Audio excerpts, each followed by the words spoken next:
오늘 이 시간에는 크로노스의 악행, 크로노스가 자식들을 낳아가지고 그 자식들을 삼켜버려요. 그런 이야기를 좀 자세하게 한번 다뤄보겠습니다. 두 가지 책을 같이 할 건데, 이 아폴로도로스의 원전으로 읽는 그리스 신화, 신들의 계보, 헤시오도스의 책에 또 자세하게 이렇게 묘사된 게 있어가지고 두 책을 함께 보도록 할게요. 일단은 아폴로도로스의 신들의 계보 20조 5단락이죠, 1장. 그 전에 크로노스가 우라노스의 그 남근을 잘랐어요. 그리고 우라노스를 폐위시켰어요. 그렇죠? 축출해버렸어요. 권자에서. 그 피가 땅에 떨어져가지고 이제 복수 여신들을 낳고 불풀의 나무 요정들을 낳고 기간테스들, 기가스들 아주 거대한 어떤 존재들을 낳았어요. 그리고 그게 바다에 떨어져가지고 아프로디테가 그 남근의 거품에서 태어났어요. 크로노스는 타르타로스에 내던져졌던 그 형제들 퀴클롭스하고 헤카톤 케이레스를 데려왔다고 되어 있어요.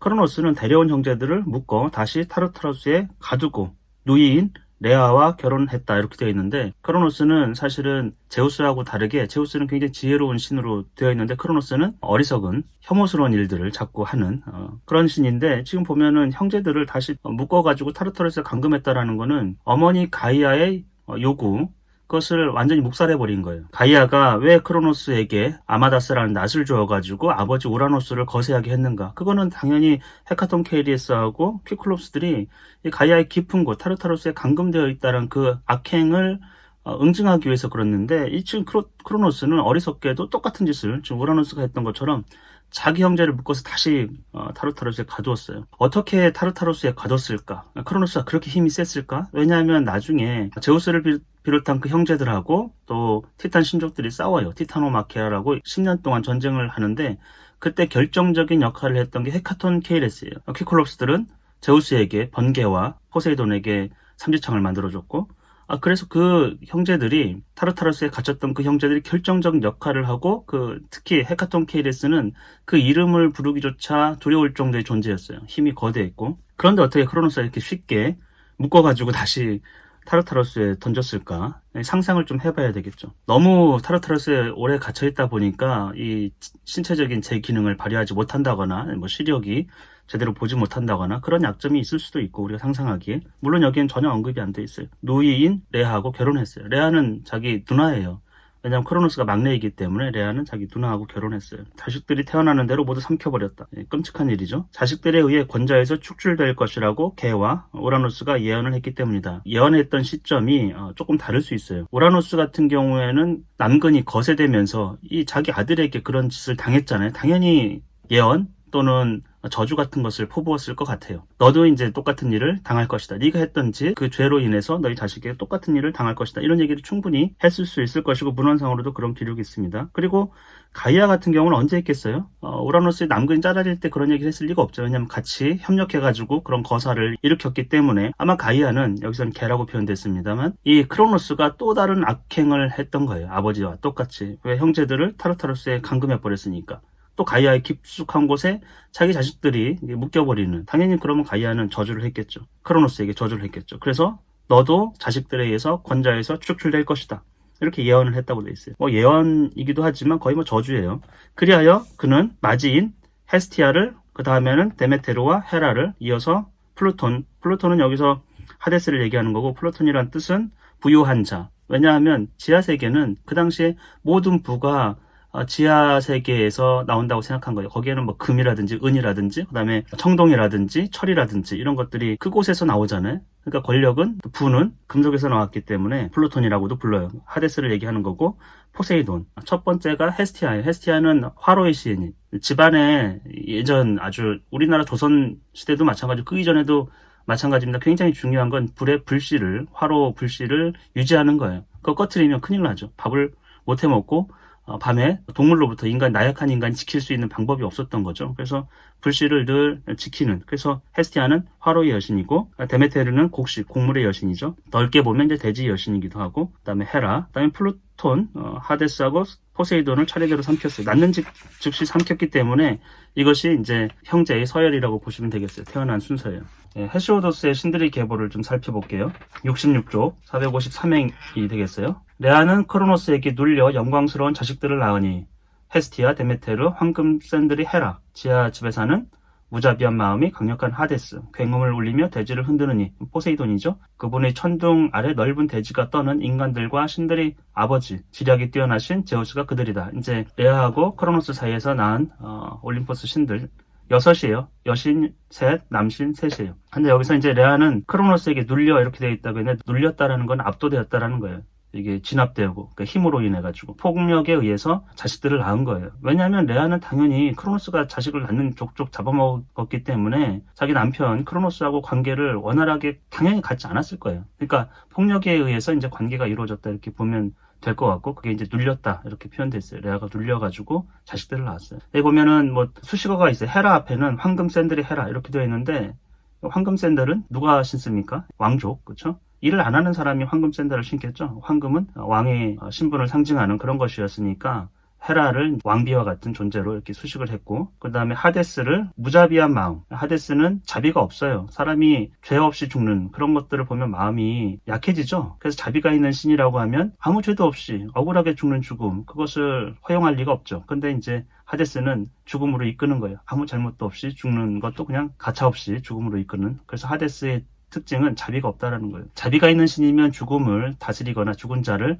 다스리지 않겠죠. 굉음을 울리며 대지를 흔드느니, 이거 포세이돈인데, 포세이돈은 바다의 신이에요. 근데 왜 지진을 일으키는 대지를 흔드는 신으로 되어 있냐면, 바다가 대지를 떠받치고 있어요. 대지의 끝, 대지 밑 보면 늘 이제 바다잖아요. 그러니까 바다에 마치 섬처럼 대지가 떠 있는 상태로 본 것이죠. 대지를 떠받치는. 그래서 지진은, 이 흔들리는 거는 포세이돈의 역할이다. 제우스에 대해서는 인간과 신들의 아버지, 지략이 뛰어난 제우스 이렇게 되어 있는데, 지략이 뛰어나다는 얘기는 영어로 보면 카운셀이에요. 조언을 해주는 신이에요. 그러니까 인간이 뭔가 기도를 하고 조언을 바라는 것이거든요. 지혜를 구하고 신에게 그런 기도를 하잖아요. 문제를 해결해 달라고. 근데 그 신이 멍청해요. 그러면 당연히 그 신에게 기도를 할 수가 없죠. 최고의 신은 지혜가 출중한 신이고, 제우스는 실제로 굉장히 지혜롭습니다. 가장 지혜롭다는 여신 메티스를 첫째 부인으로 삼아서 자기 이제 몸속에 집어넣었기 때문에 지혜로울 수밖에 없었다. 뭐 이런 신화도 있습니다. 그 다음에 위대한 크로노스는 그런 자식들을 낳았는데, 어머니의 신성한 자궁에서 그녀의 무릎에 이르는 족족 아이들을 집어삼켰으니, 문장이 좀 번역하면서 이상한데, 이 얘기는 이제 크로노스가 어쨌건 아이들을 족족 집어삼켰어요. 어머니의 신성한 자국은, 이거는 레아를 얘기하는 거예요. 그러니까 올림포스 신들, 제우스를 비롯해서 그들이 볼 때는 어머니는 이제 레아니까, 레아가 신성한 자궁에서 아이들을 낳아요. 그래서 레아의 무릎에 이르는 족족. 그러니까 자궁에서 무릎에 이른다는 거 지금 막 태어난 거예요.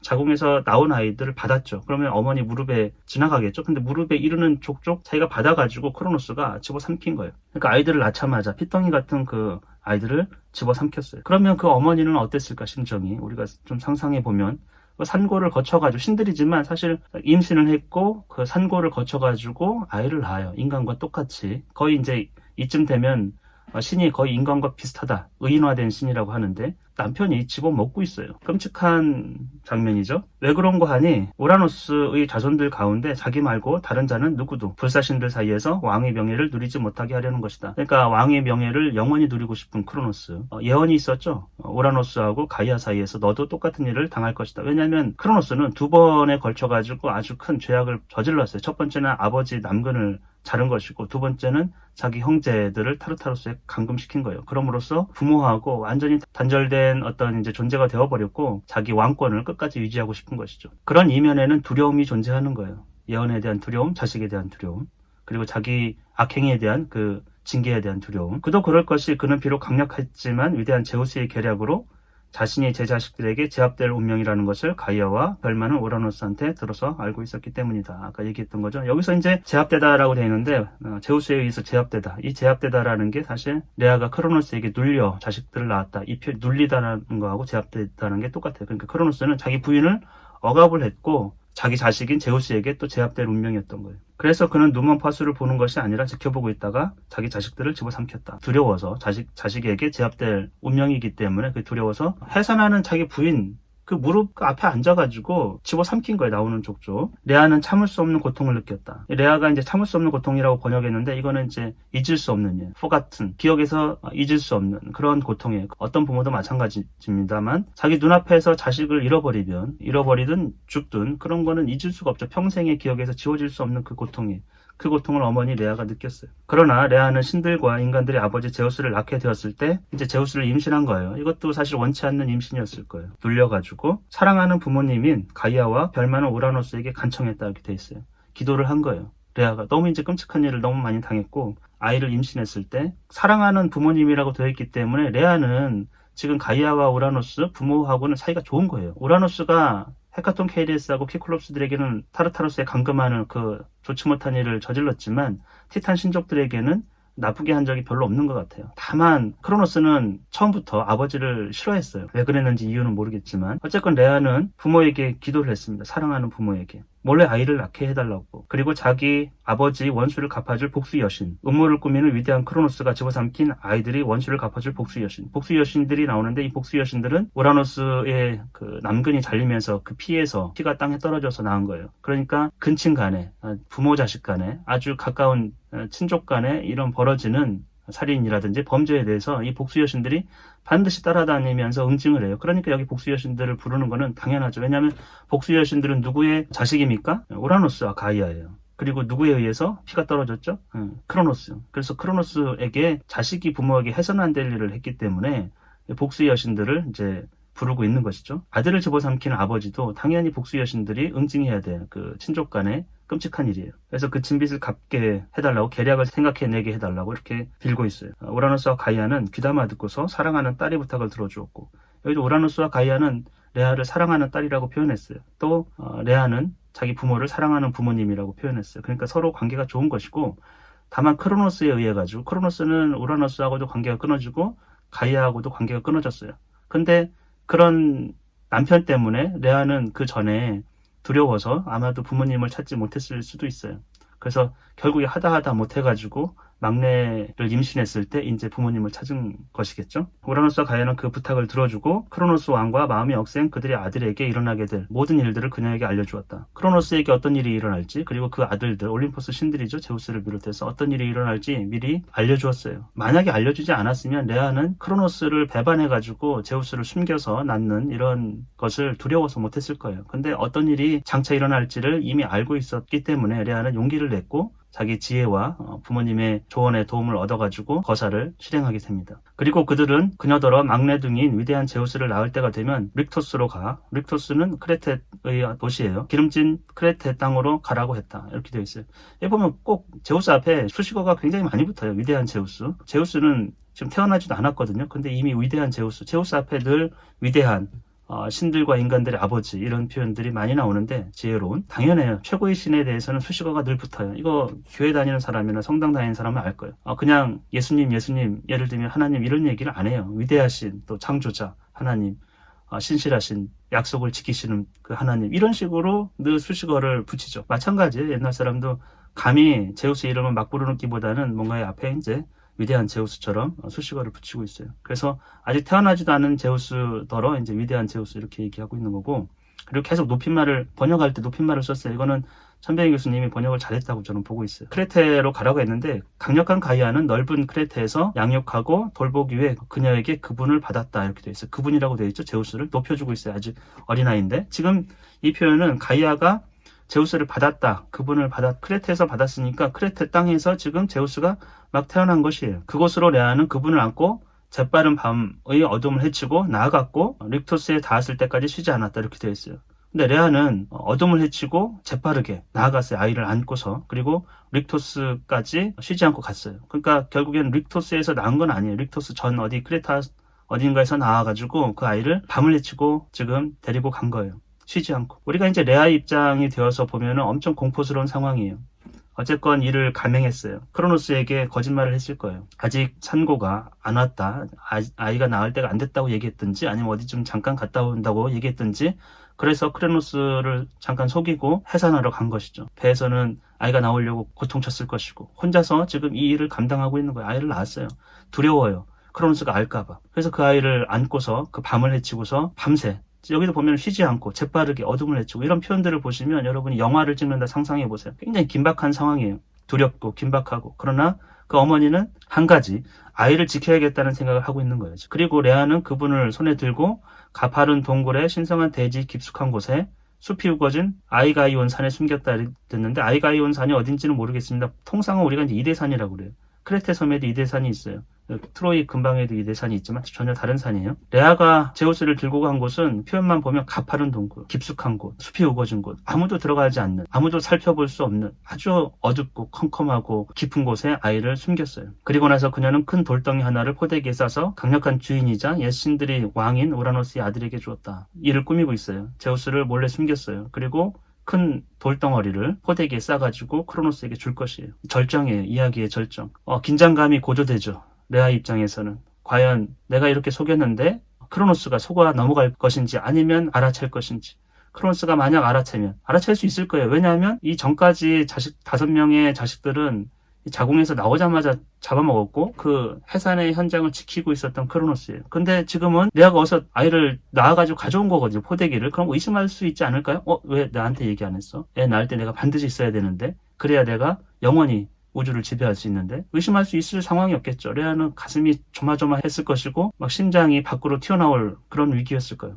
그러자 그는 그것을 두 손으로 잡고 비정하게도 자신의 뱃속에 집어넣었고 이제는 돌덩이 대신 자신이 이길 수 없는 아들이 무사히 남아 그 아들이 머지않아 힘과 알력으로 자기를 제압해 높은 자리에서 내쫓고 아들 자신은 불사신들을 다스리게 되어 있다는 것을 알지 못했다. 다행이죠. 레아 입장에서는. 크로노스는 알지 못했어요. 의심 없이 집어서 뱃속에 넣었어요. 그리고서 제우스의 존재를 전혀 알지 못하는 것이에요. 어디선가 그 아들이 자라가지고 아버지를 내쫓을 그 운명 그대로 진행되고 있는 것이죠. 그 뒤 통치자의 용기와 눈부신 사지는 무럭무럭 자랐다. 제우스는 지금 어머니 아버지로부터 떨어져가지고 자라고 있는 것이에요. 크레테에서. 여기서 보면 통치자라고 되어 있고 통치자의 두 가지 덕목에 대해서 나와 있어요. 용기와 눈부신 사지. 용기는 기본적인 것이죠. 고대에서는. 지금은 사실은 용기가 굉장히 중요한 덕목으로 여겨지진 않아요. 전쟁을 그렇게 하는 것도 아니고. 그리고 눈부신 사지, 육체의 강건함이에요. 탁월함. 아킬레우스를 보면 우리가 알 수 있죠. 아킬레우스는 전혀 두려움이란 걸 모르는 사람인데다가 육체적으로 굉장히 강한 사람이에요. 무럭무럭 자랐어요. 제우스도 마찬가지. 우리가 이제 상상해 볼 수 있죠. 레아 입장에서 공포 속에서 살았을 거예요. 그리고 아들은 자기하고 떨어져 먼 곳에서 자라고 있어요. 근데 어머니는 그 아들을 볼 수가 없어요. 보면 의심을 사기 때문에 없는 것처럼 사는 거예요. 자기 아들이 어딘가에 있는데 보고 싶어도 보지 못하고 지금 폭력적인 남편이 가정에서 자기를 다스리고 있는 것이죠. 그리고 그는 모든 사람이 볼 때 위대한 힘과 모든 면에서 압도하는 권력과 부와 힘을 가진 남편이 되겠어요. 근데 가정에서는 굉장히 폭력적인 사람이에요. 자식들에게 폭력을 가하고 아내의 감정이나 마음 상태를 읽는 것이 아니고 모든 것이 자기중심적이에요. 자기 관점에서 모든 것을 처리하는 그런 남편하고 지금 사는 거죠. 지금 제우스는 다른 곳에서 무럭무럭 자라지만 레아는 여전히 크로노스하고 지내고 있는 거예요. 이것이 다 어찌 보면 그 가부장적 사회, 그러니까 남성 중심적 가정 그런 것들이 주는 그런 사회에서 있을 법한 일이에요. 고대 사람들이 이것을 없는 일을 만들어낸 게 아니고 신들의 이야기이지만 사실은 인간들이 꾸며낸 이야기이기 때문에 인간 세상의 일들을 신들의 이름을 빌려가지고 이런 이야기, 인간 세상에 있던 이야기를 하고 있는 것이고 이것이 제 생각에는 빈번하게 있었던 그런 가정의 모습이 아닌가 이런 생각이 좀 들어요. 음모를 꾸미는 위대한 크로노스는 가이아의 교활한 조언에 속아 자기의 아들이 힘과 계략에 패하여 자기 자식들을 도로 겨웠다 이렇게 되어 있어요. 여기서는 조금 다른 전승과는 좀 다른 얘기를 하고 있는데 가이아의 교활한 조언에 속아 넘어갔어요. 크로노스가. 그래가지고 아이들을 토해냈어요.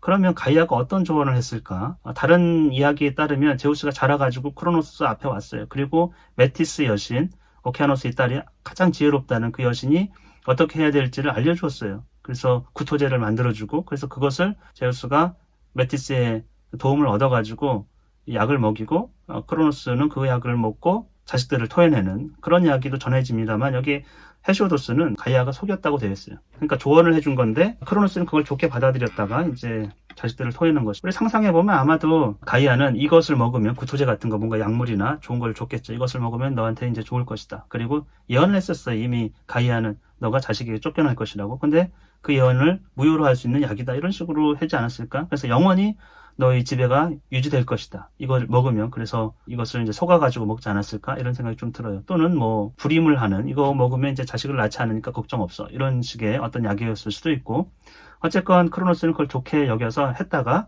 조언대로 했다가 속아 넘어간 것이에요. 먼저 그는 맨 나중에 삼켰던 돌덩이를 토해냈다. 먹은 순서하고 반대인 거죠. 헤스티아가 첫 번째로 태어났는데 나올 때는 맨 마지막에 먹었던 돌덩이가 제일 처음 토해졌어요. 제우스께서는 그 돌을 파르나소스 산 골짜기에 있는 신성한 피토에서 길이 넓은 대지에 박아 앞으로 기념물이 되고 필메리 인간들에게 경이로운 물건이 되게 하셨다.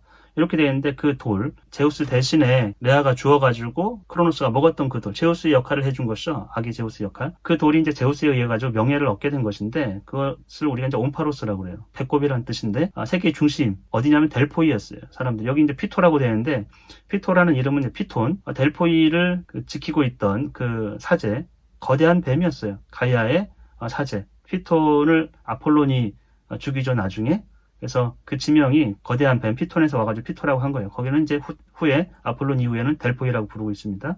그래서 그 델포이에 박아놓았어요. 제우스가. 여기서 파르나소스 산은 굉장히 높은 산이에요. 2457m라고 하니까 굉장히 높은 산이죠. 그리고 거의 돌산처럼 여러분이 그 지도에서 보면은 그 경외감을 주는 자연의 웅장함 앞에서 인간이 사실 신의 존재를 느낀다거나 약간의 이제 두려워서 떠는 그런 약간 느낌을 주는 곳이에요. 그 산자락 밑에 델포이가 있어요. 거기에 온파로스, 크로노스가 토해낸 그 돌덩어리를 기념물로서 놓은 것이에요. 이 기념물이라는 건 뭐겠어요? 새로운 우주의 지배자, 제우스의 존재를 알려주는 것이고 제우스의 어떤 고난, 위기 이런 것들을 상징하는 그런 것이 될 거예요. 이번 시간은 여기까지 하는데 제우스와 올림포스 신들의 탄생과 크로노스의 악행이에요. 크로노스는 지혜 없는 대표적인 아둔한 신이에요. 반면에 제우스는 굉장히 지혜로운 신으로 되어 있고 용기와 신체적인 탁월함, 그것이 이제 영웅의 일반화된 제우스를 표본으로 해서 제우스가 그 모범이죠. 영웅에 대한. 그리고 고난을 늘 탄생 때부터 당해요. 태어날 때 어떤 예언이 있습니다. 위대한 어떤 예언이 있어요. 근데 그것이 그냥 성취되는 게 아니고 고난, 그 고통의 기간을 거쳐서 그것을 이겨냈을 때 성취될 수 있는 것이에요. 그리고 늘 그것은 지혜를 동반해요. 그리스 사람들은 늘 그렇게 생각했어요.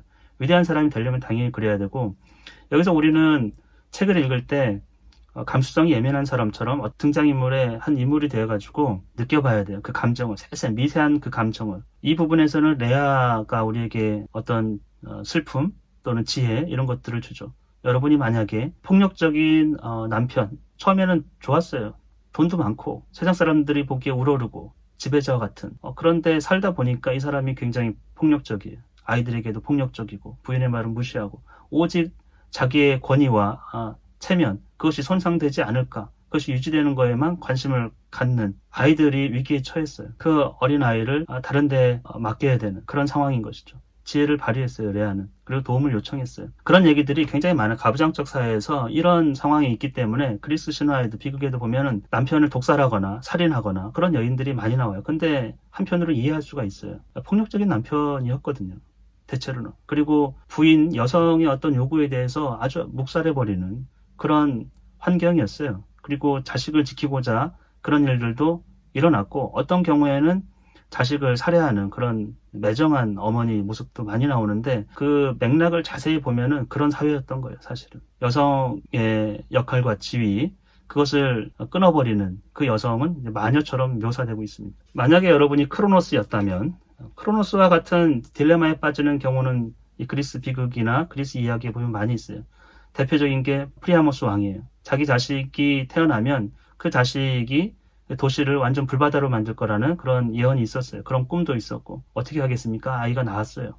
그 아이를 버릴 것인가? 아니면 죽일 것인가? 아니면 키울 것인가? 프리아모스는 또 헤카베는 죽일 수가 없었어요. 그 아이를. 그래서 장로들을 설득했어요. 장로들은 당연히 도시 장로들은 죽이라고 했죠. 약속을 했어요. 이 아이를 버릴 것이고 이 도시에 들어오지 못하게 할 것이다. 그러면 도시는 불에 탈 일이 없지 않느냐. 근데 나중에 파리스가 제발로 프리아모스 왕을 찾아오죠. 그때 프리아모스는 자기 자식을 받아들여요. 장로들을 설득해요. 이 도시가 멸망할지라도 나는 아들을 품겠다라는 거예요. 굉장히 인간적이죠. 근데 결과는 온 도시가 다 불에 탔고 많은 사람들이 여인들은 노예로 끌려갔고 프리아모스 자신도 비참하게 죽었어요.